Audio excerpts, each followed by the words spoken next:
Hola, buenos días. Sean bienvenidos al programa del día de hoy. Soy el Tuya Gallardo y hoy hablaremos acerca de uno de los platos más deliciosos de la Semana Santa, la fanesca. Hablaremos de su historia y un poco de la leyenda o la historia que engloba a este exquisito platillo ecuatoriano. Bueno, comencemos.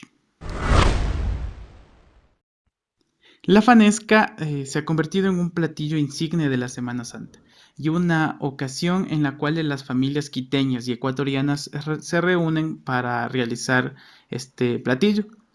Pero, ¿cuál es la historia que engloba a la fanesca y a la Semana Santa en sí? Para eso tenemos el relato del historiador viajero, el cual nos va a deleitar con un fascinante relato acerca de la fanesca.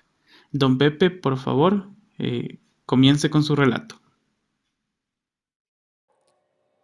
Hola amigos y amigas, seguidores y seguidoras del Chuya Gallardo City Tours. Me presento, yo soy Pepe, el historiador viajero, y el día de hoy vengo a contarles la historia de uno de los platillos más ricos y populares que se preparan durante la celebración de Semana Santa. Estoy hablando de la fanesca. Empezamos. En Ecuador, la celebración de la Semana Santa tiene costumbres muy particulares, desde preparación de platos como la fanesca hasta innumerables procesiones. Siguiendo los pasos de la historia de la Iglesia Católica, inicia la Semana Santa en el periodo de Cuaresma, con la colocación de la ceniza, la cual consiste en 40 días de penitencia, ya que en estos días se realizan muchas promesas y oraciones, teniendo como punto máximo de celebración el jueves y viernes santo, ya que en estos días se celebran la Eucaristía, la última cena y el lavatorio de los pies realizado por Jesús el día jueves, y el viernes santo la muerte de Jesús en la cruz. Pero el día de hoy vamos a hablar sobre la historia, cómo nace este platillo tan delicioso. Para celebrar la cosecha de los granos tiernos en el contexto del equinoccio de primavera, la comunidad quitucara preparaba una especie de mazamorra o sopa que llevaba los ingredientes cosechados, pero además calabazas andinas como zapallo o sambo. Con la evangelización en la época de la colonia, se mezcló la tradición milenaria con la celebración religiosa de la Semana Santa. Los españoles introdujeron en la gastronomía elementos como el refrito, los lácteos y el bacalao, que le dieron un toque diferente al plato indígena. A partir de allí se crean simbolismos religiosos, como que los 12 granos de este plato representan a los 12 apóstoles, y que por ejemplo Judas representa los chochos, a los cuales hay que purificarlos para que formen parte de este plato, haciendo referencia así a la traición de este personaje a Jesús. Aunque no hay un dato oficial, se cuenta que el nombre de fanesca puede referirse al uso de un pescado muy común para los españoles, denominado faneca. O también se dice que tiene relación con Juana, una cocinera que preparaba mucho este platillo y que por eso se le llamó juanesca. Algunos datos del siglo XVIII y XIX detallan que en las familias y conventos era tradición reunir a varias personas para realizar el desvaine y desgrane de los ingredientes en una especie de ritual. En la actualidad, la esencia de la preparación de este plato se mantiene, aunque ciertas tradiciones han cambiado, como la de pelar granos. Hoy ya no se acostumbra a ello por el trabajo que representa, pero también porque se conoce que esto merma el valor nutricional. Creo que la parte más importante de este tradicional plato es que las familias se junten para hacer y comer la fanesca. Es toda una tradición que debe mantenerse en las nuevas generaciones y no perderla, ya que representa nuestros orígenes y es parte importante de nuestra identidad.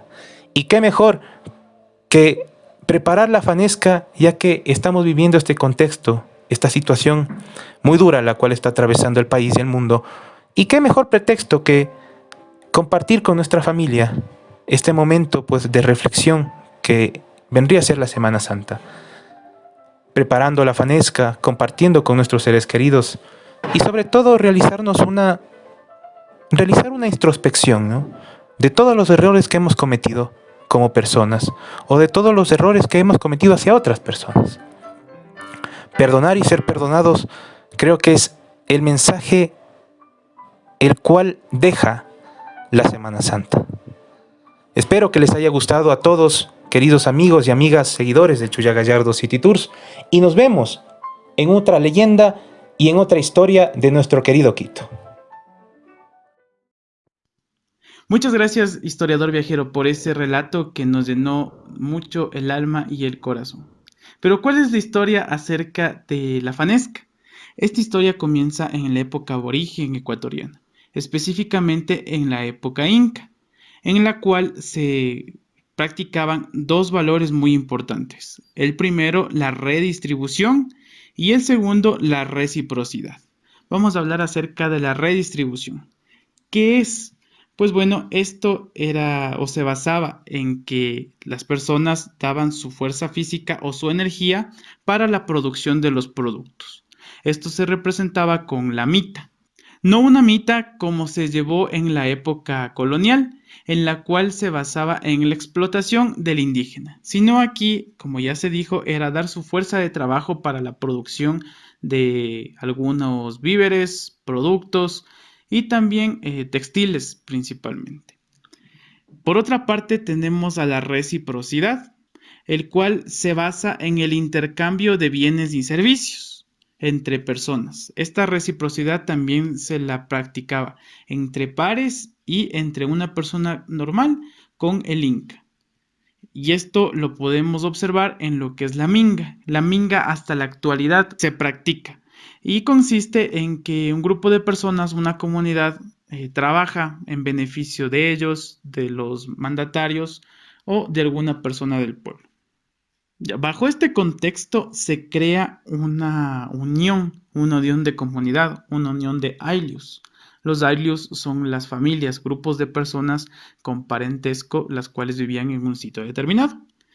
Se dice que estas personas creaban una sopa llamada uchucuta, la cual estaba basada en papas, choclos, alberjas, habas, frijoles, chochos, mellocos, zambos y zapallos, productos que se producían en las tierras, en las terrazas de cultivos incas. Es por eso que después de un día de trabajo era muy común que este fuera el alimento de toda la comunidad.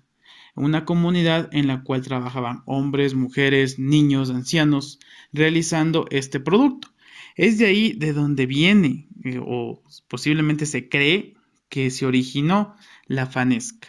Pero no la fanesca con ese nombre, sino una sopa, un potaje que servía de agradecimiento a la Pachamama o a la Madre Tierra. Ya en la época colonial, con la conquista española, se da un sincretismo entre lo indígena con lo español. Y el primer registro de la fanesca llega en este periodo, específicamente en el año 1882, en el primer recetario de cocina de Quito, el cual fue escrito por el señor Juan Pablo Sáenz. Aquí se nos habla acerca de este potaje que se lo unía con un pescado traído de España. También se nos dice que el monseñor Luna Tobar, en su investigación acerca de los platos típicos, nos dice que posiblemente el nombre fanesca viene de dos vocablos. El primero que sería fanus, que significa templo, y esca, el cual vendría a ser la comida. Sería una comida que se sirve cerca del templo. Aquí vemos ya la influencia religiosa en el nombre de este platillo. Otras versiones dicen que fue el famoso Fray Jodoco Rick, fundador de la orden franciscana en la ciudad de Quito, el cual fue el primer religioso que trajo una semilla de trigo al Ecuador y específicamente a la plaza de San Francisco. Antes toda esta plaza era un campo en donde se producía el trigo y la cebada para realizar la cerveza.